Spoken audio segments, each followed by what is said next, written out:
Hello and a very good morning. You're watching the Breakfast News on Rajya Sabha television. I'm your host Frank Pereira. Here are the top stories this hour. Veteran Congress leader and Rajya Sabha MP Murli Deora passes away in Mumbai after prolonged illness. He was 77. Month-long winter session of Parliament begins today. Key reform bills on insurance, real estate, labour and coal sectors likely to be taken up. Defence Minister Manohar Parrikar commissions new naval intelligence network, assures a military structure where no one will dare take on India, stresses on zero tolerance or zero error in defence. Hopes of a deal over Iran's nuclear program recede ahead of today's deadline. Iran says demands of Western countries are making a comprehensive agreement unlikely.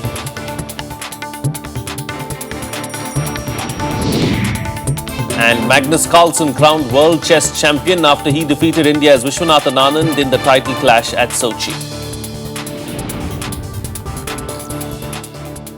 Well, veteran Congress leader and Rajya Sabha MP Murli Deora passed away early this morning in Mumbai after prolonged illness. Reports say that he died at 3:25 a.m. He was suffering from cancer. His funeral will take place later today. Several Congress leaders, including other party members, are expected to attend the funeral. During the Manmohan Singh-led UPA government, Murli Deora served as the Minister of Petroleum and Natural Gas, Minister of State for Communications and Information Technology. The 77-year-old Congress leader held several important positions during his decades-long political career. He was the councillor of Municipal Corporation of Mumbai. He served as the mayor of Mumbai from 1977 to 1978. Deora was later elected to the Lok Sabha 4 times from Mumbai South.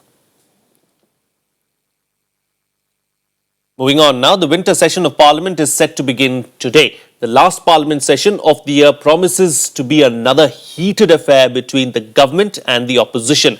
Now, the Modi government is planning to push an ambitious economic agenda against a resilient opposition, looking to pin the centre on several key issues. Monday will see the start of a month-long winter session of Parliament. This is the second major session of the Narendra Modi government since it came to power. It is expected to push forward the economic reforms agenda, and there are quite a few bills that are shortlisted for this session.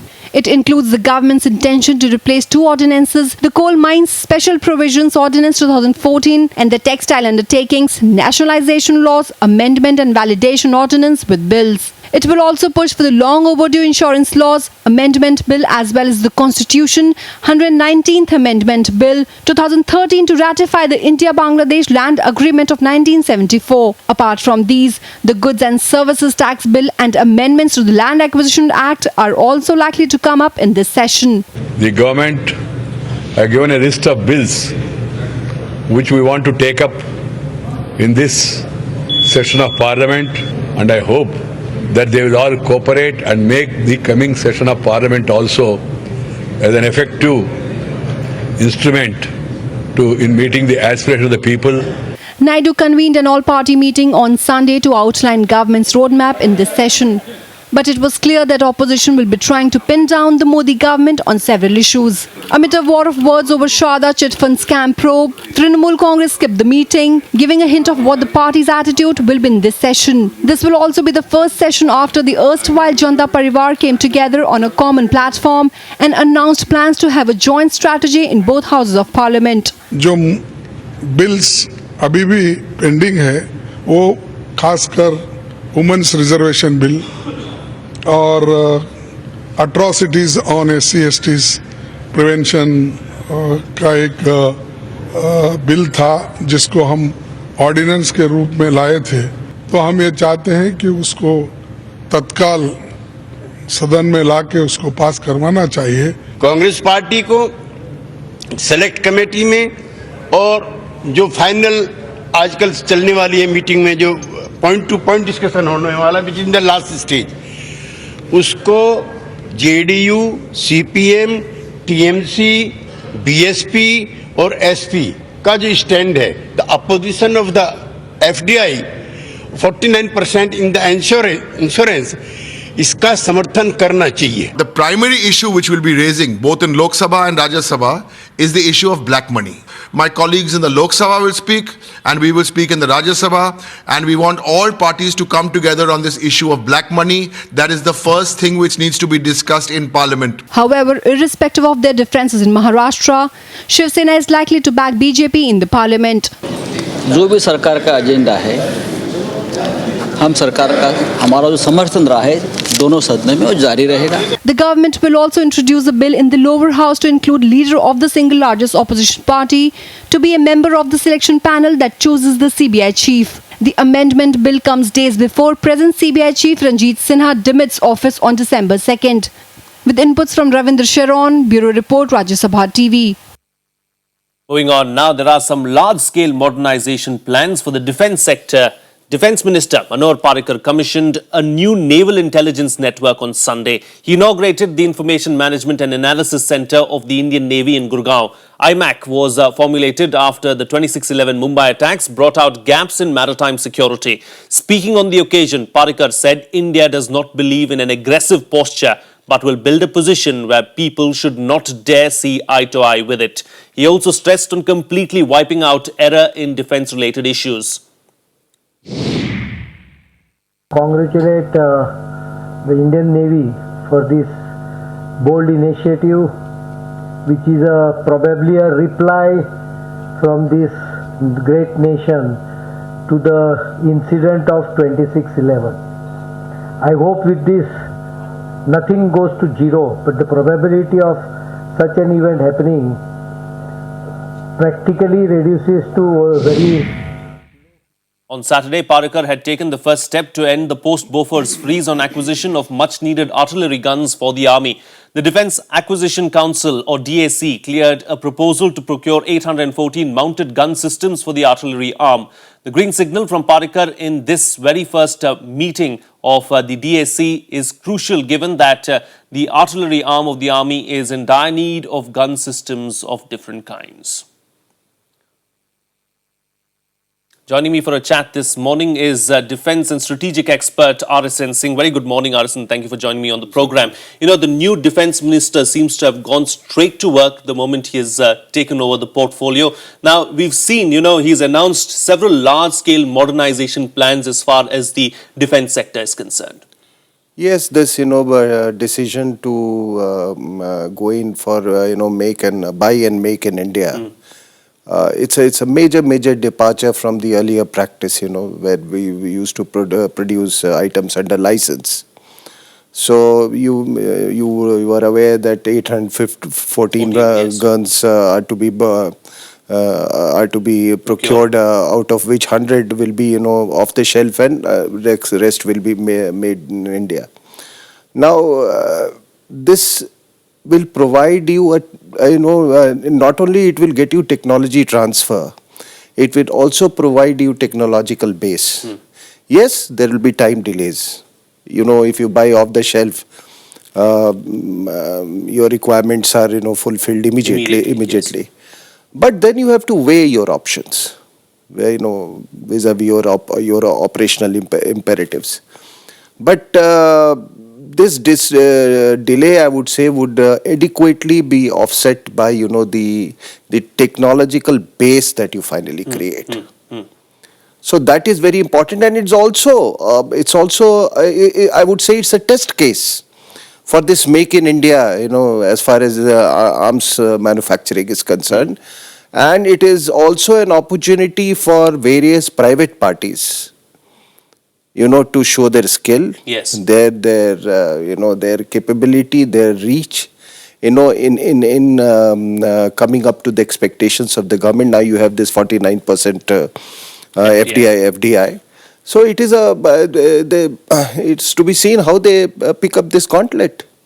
And this freeze, post-Bofors freeze, has finally been broken. We were set back because we've not really got any artillery guns for almost 3 decades now. So how much of an impact is it really going to have on the defence sector? I said that this is a test case. This is a test case. And I am told that there are firms in India who have already tied up, I mean informally. Informally, they are already in communication with some of these manufacturers. So I think they will be successful. Okay. I'll be successful. But the most important part here is that, it does not sound good actually when, somebody tells you that, you are the largest importer of arms. Remember, when you are importing arms, you are importing a lot of ills associated with it. You are importing a lot of, undesirable influences. You are creating a lot of undesirable leverages. I do not go into detail. You understand that. So sooner or later we had to make this choice, and I'm so happy.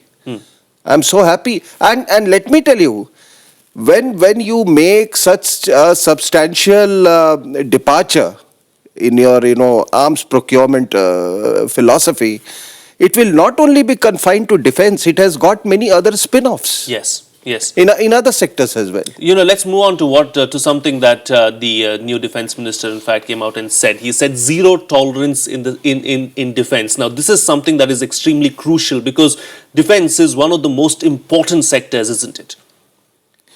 Yes, I mean, see, the country's defense cannot suffer because of lack of indecision. I mean, that is the worst. I would call it a sin. Because if you cannot streamline your procedures and, when you have the capabilities, when you have the money. So I'm, to that extent, one is very gratified that, these loopholes are now being plugged. I just heard the defense minister talking about this, gaps in maritime security and what the Navy has done. Now, this has come a little too late, don't you think so? But better late than never, isn't it? Yes. So that is why I'm saying they have made a good beginning, and they are absolutely on the right lines. It is absolutely in consonance with Modi's Make in India, and as far as self-reliance in defense is concerned. So I hope we go, places after this. Was there a message in it for China and Pakistan as well? We do not want to be aggressive, but we do not want anyone to see us eye to eye, is something that he said. A message for China and Pakistan? I mean, I don't know. I, for one, feel that, military power and diplomacy are two sides of the same coin. Remember, diplomacy also flows out of your military strength. And on the diplomatic front, I think this government has been very, very upfront. Very upfront and very cogent. I mean, that is my feeling. People can... And that's what's extremely important. And let's see what happens in the near future. Thank you so much, RSN Singh, for joining us on the program and putting things into perspective for us and sharing your views on this particular subject. On that note, we'll slip into a short break now. Still to come, 50 people killed in a suicide bomb blast in Paktika province of Afghanistan. That and much more. Stay tuned. We'll be right back.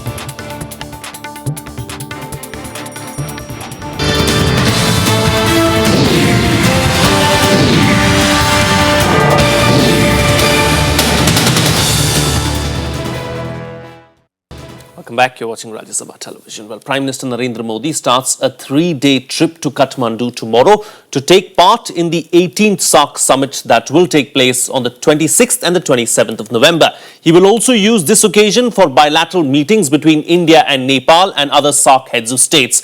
Communication and people-to-people contacts are to be the Prime Minister's focus areas of this visit. Here's a report. At the upcoming SAARC summit, issues of connectivity and electricity are likely to behold significance for Prime Minister Narendra Modi. Our focus during the 18th SAARC summit is on enhancement of connectivity and people-to-people contacts. Now, there are a series of recommendations for agreements that have been made. These are in the areas of transport and energy, especially electricity. Many leaders are also likely to touch upon the issue of terror while making a conscious effort to create an atmosphere of cooperation. Prime Minister has always emphasized since taking office that neighbors first is for him a major focus. 2 visits of the Prime Minister to Nepal in quick succession within 6 months of taking over is reflective of India's intention to raise the level of interaction and engagement with Nepal. Prime Minister Modi had plans to visit Lumbini, Janakpur and Muktinath, but due to domestic issues, the visits have been cancelled for now.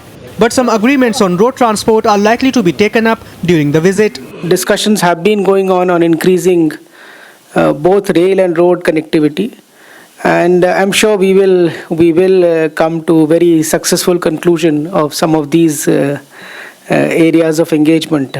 While the possibility of a meeting between Modi and the Pakistani Premier has not been ruled out, no time has been decided as of now.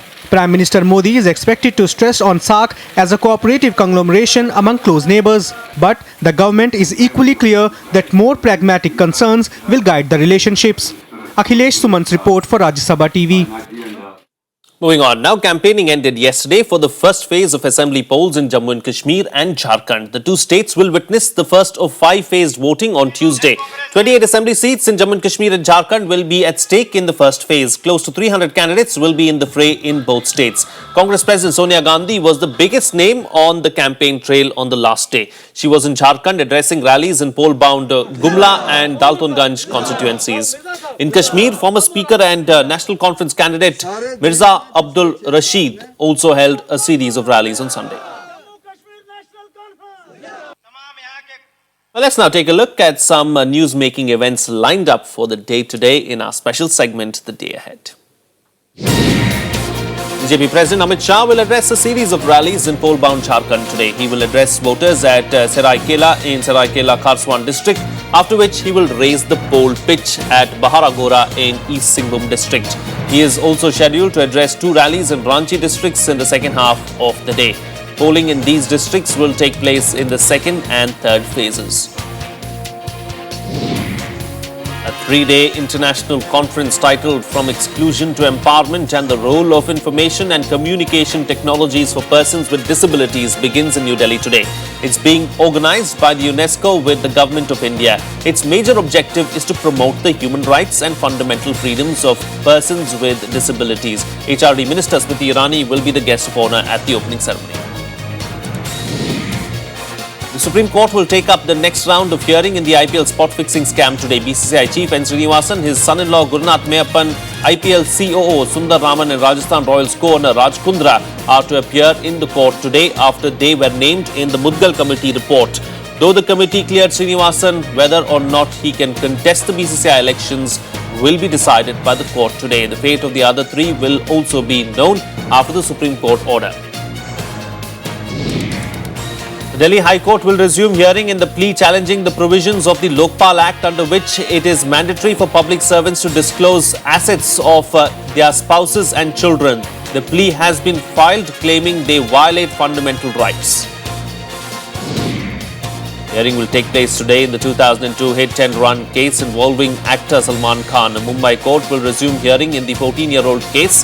The trial restarted on September 24th following the production of some crucial missing documents. Trial started afresh after charges against the 48-year-old actor were revised to culpable homicide not amounting to murder. Moving on now to Indians. Father Kuriakose Elias Chavara and Sister Euphrasia were on Sunday conferred sainthood by Pope Francis in the Vatican City at a special canonization mass. Reformist Catholic priest Chavara and reclusive nun Euphrasia from Kerala, along with 4 other beatified Italians, were declared saints by the Pope during the Mass at St. Peter's Square in the Vatican City, which was attended by a large number of devotees. The Pope also conferred sainthood on 4 Italians. Special prayers were held across Kerala to mark the occasion. A 5,000-strong delegation from the Kerala Catholic Church was in the Vatican City for the ceremony. The Kerala government had also deputed 2 ministers for the occasion. Beatos Ioannem Antonium Farina, Ciriacum Elian Chavara a Sacra Familia, Ludovicum a Cesaurea, Nicolaum a Longobardis, Euphrasiam a Sacro Corde, et amatum Ronconi, Sanctos esse decernimus et definimus. The possibility of a deal over Iran's nuclear program seems remote ahead of its Monday deadline. Despite the US and Germany working hard to close the gap, Iran on Sunday expressed pessimism on reaching a comprehensive deal, with major differences persisting. The possibility of extending the deadline for more talks seems likely. A day before the deadline, the deal on Iran's nuclear program seemed to be heading for a stalemate. A member of Iran's negotiating team said on Sunday that it would be impossible to reach a comprehensive deal with world powers. On Saturday, US Secretary of State John Kerry said serious gaps existed between the two sides. We hope we're making careful progress, but we have big gaps. We still have some serious gaps, which we're working to close. The good thing is the P5+1 are united and working in concert. Darf ich, glaube ich, sagen, wir waren nie näher als im Augenblick und die Verhandlungsatmosphäre ist durchaus konstruktiv. Nur das darf nicht darüber hinwegtäuschen, dass wir in vielen Fragen eben noch weit auseinander sind und Iran started the final round of talks with P5+1 nations on Tuesday. The US, Britain, France, Germany, Russia and China are looking to clinch a pact under which Tehran would curb its nuclear work in exchange for lifting economically crippling sanctions. Iran has rejected allegations that it is seeking to develop nuclear bomb capability. However, Israel on Sunday insisted that no deal was better than a bad deal. אמש עדכן אותי מזכיר המדינה קרי במצב שיחות הגרעין עם איראן. אנחנו עוקבים בדריכות ובדאגה אחר התפתחות שיחות אלה. אנחנו במעקב צמוד. The sticking point for Iran is the Western effort to make it scale back its nuclear program for nearly a decade. Despite an interim agreement in 2013, the two sides failed to reach a lasting deal by July as initially agreed and extended the deadline to 24th of November. Bureau Report, Rajya Sabha TV. Well, let's now take a look at some other news and updates from around the globe in our World Wrap. At least 50 people were killed and 60 others wounded in an attack when a suicide bomber detonated an explosives-laden vest during a volleyball match in eastern Afghanistan's Yakahil district on Sunday. The attack came hours after Afghanistan's parliament accepted a deal which allows thousands of NATO and US troops to remain in the country till the year 2015. No terrorist group has claimed responsibility so far. The report says Pakistan could have enough fissile material to produce more than 200 nuclear devices by 2020. A top American think tank, Gregory Koblenz, in his report Strategic Stability in the Second Nuclear Age, has identified South Asia as the region most at risk of a breakdown in strategic stability. The report suggests that Pakistan has deployed or is developing 11 delivery systems for its nuclear warheads, including aircraft, ballistic missiles and cruise missiles. Iraqi soldiers backed by Shiite militia and Kurdish Peshmerga forces attacked two towns northeast of Baghdad held by Islamic State fighters on Sunday. The army advanced into Jalawla, 115 kilometers from Baghdad, and the nearby town of Sadia, which they have been trying to recapture from Islamic State since the radical Islamists seized them in August. At least 10 soldiers were killed and 32 were wounded in the clash. The Dutch government on Sunday said that the week-long operation to recover wreckage from the crash site of Malaysian Airlines flight MH17 in Ukraine is complete. A cargo train took pieces of the Boeing 777 aircraft to the eastern Ukrainian town of Kharkov. The wreckage will be transported to the Netherlands and reconstructed as part of the investigation into the cause of the disaster on July 17th. We'll slip into another short break here, but all the sports updates lined up for you on the other side. Stay tuned. We'll be right back.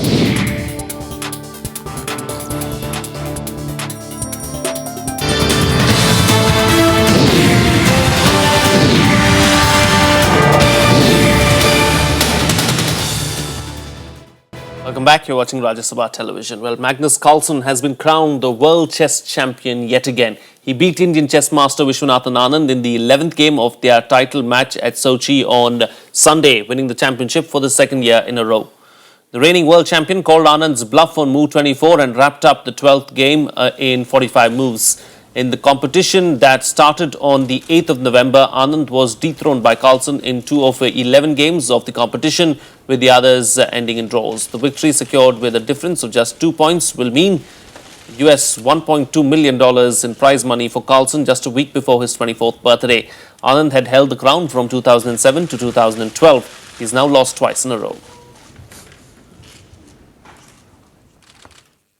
On to some other news and updates from the sports arena now in our Sports Beat. India's women's cricket team take on South Africa in the first of 3 one-day internationals starting at the Bengaluru Stadium today. The Indian Eves are high on confidence after winning the one-off test against South Africa by an innings and 34 runs. The second and third match of the series will be played on November 26th and 28th as part of a 7-round ICC Women's Championship, which is a qualifying tournament for the ICC Women's World Cup 2017. Britain Lewis Hamilton has clinched his second Drivers' World Championship with a comfortable victory in the season-ending Abu Dhabi Grand Prix. The 2008 champion became the only 4th Briton to win 2 world titles. Hamilton, second in qualifying, took the lead at the start and controlled the race as Mercedes' teammate and title rival Nico Rosberg suffered car trouble and finished 14th. Roger Federer beat Richard Gasquet to seal Switzerland's first Davis Cup triumph, then dedicated the victory to his teammates. The 17-time Grand Slam champion beat France's Gasquet 6-4, 6-2, 6-2 to give the Swiss an unassailable 3-1 lead. The Swiss win comes a week after Federer pulled out of the Tour Finals title match against Novak Djokovic at the O2 Arena in London to protect a back injury. Finally, California's nightlife got a Chinese makeover as the 2014 Chinese Lights Carnival came to Sacramento. I'm going to leave you with these visuals. Have a nice day.